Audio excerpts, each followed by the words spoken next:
crise hídrica agravada pela seca histórica no Sudeste, aumentou a abertura de poços artesianos no estado de São Paulo. Mas especialistas alertam: o uso de água dos aquíferos exige autorização prévia e fiscalização.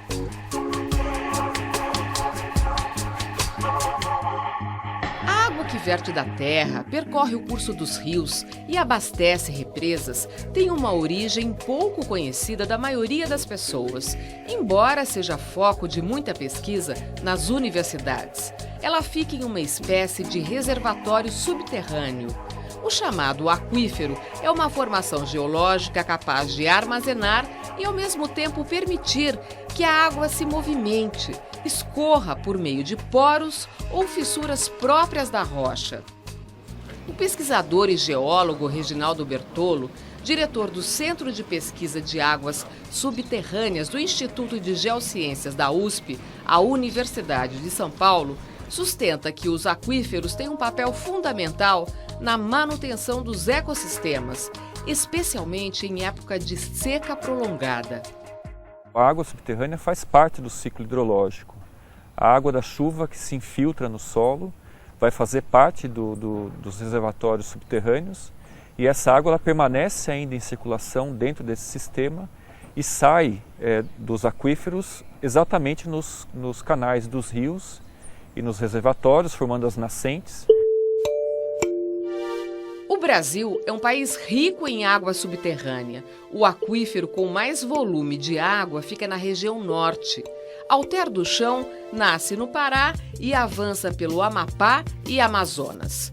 O segundo, mais importante, está no interior de São Paulo. O aquífero Guarani se espalha por outros 7 estados e 3 países vizinhos. É uma formação geológica mais profunda e produtiva. O geólogo Emanuel Lapitirella, com mestrado em hidrogeologia, é consultor na área de disponibilidade hídrica. Ele ajuda a mapear a oferta e a qualidade da água subterrânea. Ele reforça que o estado tem outros aquíferos importantes. O Bauru, por exemplo, que abastece várias cidades do noroeste paulista. Já a região metropolitana está sobre 2 reservatórios subterrâneos, o Cristalino e o São Paulo. O mapa da exploração de água subterrânea muda de acordo com a região. 50% dos municípios do estado de São Paulo são abastecidos exclusivamente por água subterrânea, enquanto 20% é abastecido por uma matriz mista e 30% exclusivamente por água superficial. Isso falando de abastecimento público. Quando a gente sai para o setor privado, para outros usuários, a gente verifica que tem muita água subterrânea utilizada por hospitais, por clubes, hotelaria, no setor de turismo. E não necessariamente o Estado conhece todos esses poços, toda essa utilização da água subterrânea. Quem trabalha com água subterrânea alerta: quanto mais raso, mais superficial o aquífero, maior o risco de contaminações provocadas por atividades humanas. Num posto de combustível, numa indústria, ou mesmo as linhas de coleta de esgoto, ou mesmo fossas sanitárias, tudo isso pode prejudicar o aquífero. Com a crise hídrica vivida em São Paulo, há uma espécie de corrida por água subterrânea, o que preocupa os geólogos. O acesso à água, considerado um bem público, é um direito de todo cidadão. Mas se uma pessoa quiser explorar, usar água subterrânea, perfurar um poço, por exemplo, ela precisa de autorização. Acontece que muitos não buscam informações, simplesmente ignoram a lei e fazem poços em áreas particulares. Estima-se que só no município de São Paulo 60% dos poços sejam ilegais. Indo para o interior, este índice atingiria 70%. São pessoas que não parecem preocupadas com a lei nem com as consequências da decisão de fazer um poço clandestino, até mesmo por desinformação. Esses poços ilegais, eles normalmente são feitos fora dos padrões técnicos da ABNT. Se o poço ele é registrado pelo Estado, o Estado exige do usuário que o poço tenha determinadas características técnicas apropriadas e também que o usuário faça um controle da qualidade da água subterrânea. Este poço, que está sendo perfurado por uma empresa especializada, deve chegar a 150 metros de profundidade e foi autorizado pelo Departamento de Águas e Energia Elétrica, o órgão responsável pela gestão de água superficial e subterrânea no estado de São Paulo. O número de poços tem aumentado bastante ultimamente e é importante que eles sejam feitos de maneira regular, que sejam poços bem construídos, para que a população não fique exposta a uma água de qualidade inferior.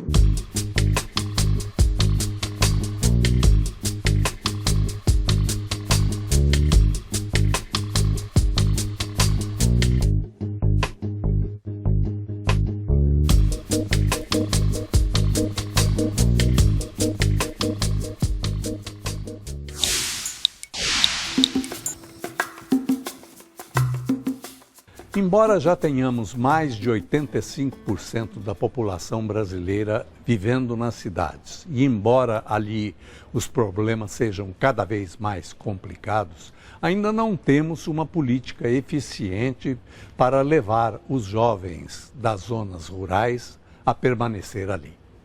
Esses jovens, segundo as pesquisas, dizem que prefeririam permanecer no campo, mas ali há cada vez menos escolas e menos empregos. E quando há, quase sempre apenas para trabalhadores braçais, com baixos salários. Esses jovens sabem também que nas cidades de hoje, suas condições e modos de vida serão mais difíceis que no campo. Pesquisa discutida num evento da Cooperação para a Agricultura, o IICA, confirma esse desejo dos jovens de permanecer no campo. 84% deles não gostariam de sair da zona rural e de se mudar para as cidades.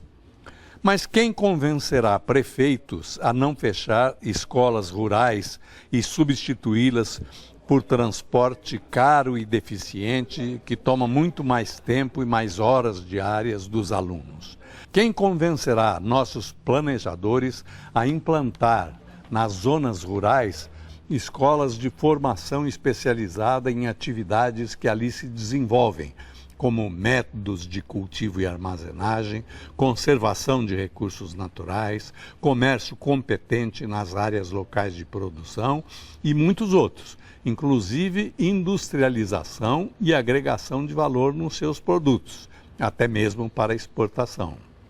Seria muito proveitoso para o país que se fizessem essas políticas e seria muito mais adequado para os jovens que nascem nas zonas rurais.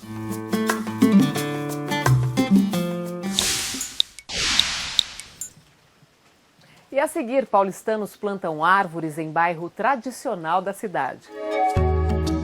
Eles integram o Muda Moca, grupo que pretende tornar mais verde e saudável o lugar onde moram. O Repórter Eco volta logo mais.